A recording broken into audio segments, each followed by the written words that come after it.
Hey guys, Sarah here. Welcome back to Seated in Him. Today I have the pleasure of having my niece Trinity here with me. Hello, Trinity. Hello, Sarah. She's come to talk about things going on in her world as a teenager, and I just had a couple questions for her that I think might enlighten the audience and kind of open your eyes to some of the things going on in the world from their perspective.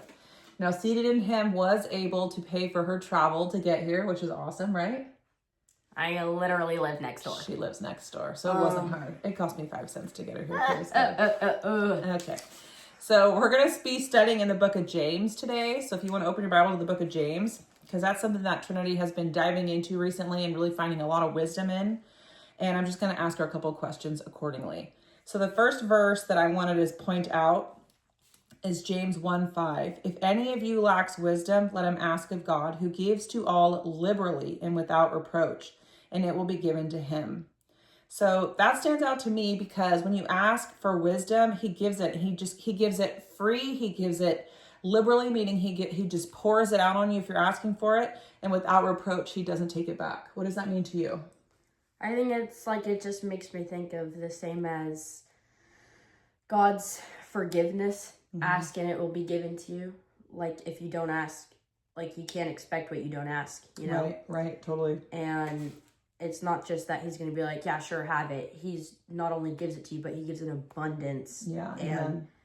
without like a lot of times we give things expecting like, I want to give this person something so that they want to give something to me too. But he gives it to you and that's the end of the story. Amen. Like he's faithful like that. Amen. That's awesome.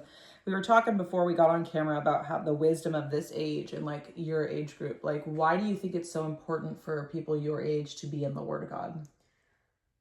I just think that with kids my age, especially seeing it in my own school firsthand of how, like, I have some classes with, like, freshmen and stuff, and seeing just how, like, the devil has so easily worked his way into these young kids' lives, and just how they're growing up with it just it's so casually all around them, and with, like, the phones and how easily accessible everything is. It's so easy for people to just access terrible content on their phones, and kids will always say like, oh well, I don't do that. Like every kid says or that. Even someone will say like, it doesn't affect me, like I just look at it and scroll through it. And it's just like, but like suicide is the number 2 leading cause of death in teens.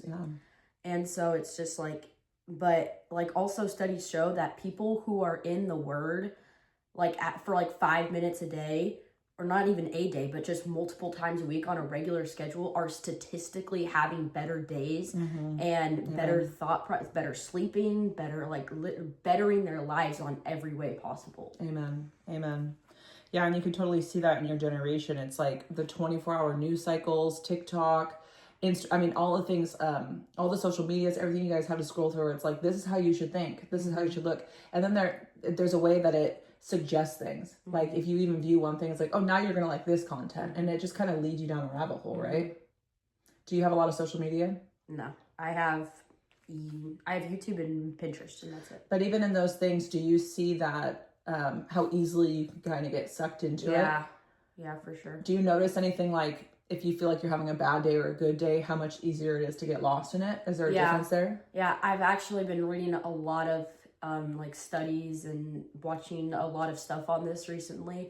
And kids will develop, even me, I speak for me and I speak for a lot of kids, but kids develop coping mechanisms with this without even realizing it, because they're not taught the proper ways to deal with stress and bad days and all this stuff.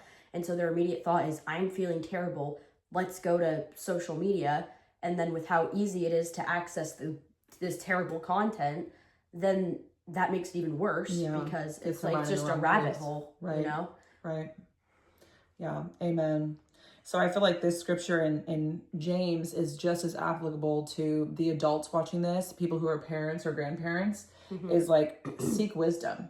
Like, because sometimes reading a teenager, and having never had a daughter, and then having one come live with me, my niece, when she was 16 already, it was like kind of hit the ground running.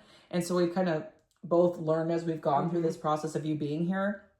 And I know for me, I've definitely prayed out and cried out to the Lord multiple times for wisdom, because my goal in our relationship is I don't want to smother you. Definitely don't want to smother your creativity. Yeah. But at the same time, I want you to see and understand where I'm coming from. And that's a place of like, the word of God will bring you life. And if the things you've been doing aren't working, what's the definition of insanity, right? Doing things over and over again. Yeah, the same thing over and over and expecting different results. So like, let's try a new path. And I heard that your school actually is starting up a Bible club right now. Yeah, we've got these 2 girls running it, and awesome. And actually there's a lot of people there that I wouldn't expect to be there. And the first day that it was, we were kind of just like, oh, they're just here for the food. But then we started doing study, and they're like in the Word. Kids who've never read the Bible before, Praise God. In the Praise Word, God. Actually engaging. It's like something you totally wouldn't expect in these kids. But. Amen. Yeah, that reminds me of my son Jarrett. Your cousin, obviously, you know him. He has a friend who told him a story of like she gave one of her sodas to a homeless guy and just how good it made her feel. And I brought up the scripture from Hebrew where it says, some of you entertain angels unaware, but also how the word brings life. It's like sitting in the word. There's never a wasted time, right? You never walk away being like, oh man, now I feel worse. Yeah. Because this book is life. The word of God is life. And so I can think of one of the kids specifically in your group that you're talking about who came over here for a little bonfire get together a couple months ago. And I feel like just being on our property and just feeling the presence of God drew something out of them. You know what I mean? And it's like, I pray this over Trinity and Jarrett every day as they go to school. Like, you guys are the light. You're the salt of this earth. You're going to school with kids. Some of them have never heard Jesus's name, and some of them have had terrible examples of what Jesus is. And so you guys get to go into that place and be a light. Amen. Amen. Are there any other verses? I did notice in your Bible, it's cool that you highlighted my brethren. Why did you feel the need to do that? In the book of James, it says my brethren a lot, and it stood out to her. I just feel like he starts on like all the chapter. He doesn't start every chapter with the paragraph and stuff. Yeah, it's just mentioned so much that he's like relating to them. He's saying like, I'm not here to condescending. Yeah, I'm not trying to be condescending. I'm not trying to talk down to you. You are my brethren. I'm trying to help you and guide you on the right path. Like, listen to me. I'm one of you. Praise God. You know? Yeah. I feel like that totally ties into the Bible study that you guys are talking about at school too. Yeah. Right? It's like, hey, come and check it out. You know what I mean? Like, we're not here to judge you. We're not here to look down on you. I'm right where you are. I'm going through the same trials you're going through. I'm facing the same apps. I'm facing the same things being shoved down my throat, but here's a different way to handle it. Yeah. Praise God. Do you have any other sage advice or wisdom for some of the, because mostly adults watch this. So I'm praying to get younger people in. So please feel free to share this. But is there anything you'd like to say maybe pray for the adults watching, parents watching, or anything like that coming from your perspective and the life you've lived and where you've been and your encounters with the Lord recently? No? Praise God. That's okay. Put her on the spot there.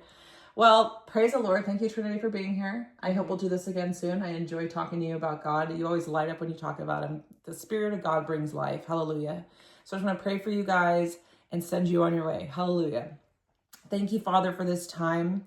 I thank you for Trinity, for her heart for you. Father God, I thank you that she is growing in the word, growing in wisdom, seeking that wisdom, and that you're pouring it on her. And we just release that wisdom and that power to everyone listening right now, Father God, that they would just have eyes open to see. I pray for direction, for parenting, for grandparenting, Father, that there would just be an anointing that would fall on them to be able to relate, to speak truth, and to just put themselves out there. You know, sometimes we look at kids and we think, oh, they're too far this way, or they look at this stuff and I don't know how to relate to them. But it just takes a conversation. It just takes a word. And I just pray power and anointing for everyone listening to reach out to the young people in their lives and just give them a word of edification, ask them questions, draw them in, and see that the Spirit of God is already at work in their hearts. They were created in God's image, and that connection would be drawn to draw more of these young people into the kingdom of God.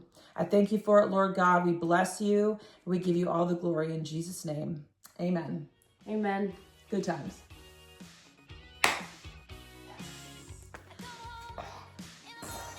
Okay, guys, have a wonderful day. Jesus loves you. Jesus is Lord, and Jesus is coming back soon. I'll see you guys really, really soon. Bye-bye. Hey guys, welcome back to Trinity and Trinity Ministries. I love Jesus! I'm now gonna sing a song for you guys. That's okay. Remember when I hated my life? And I said I didn't want to die.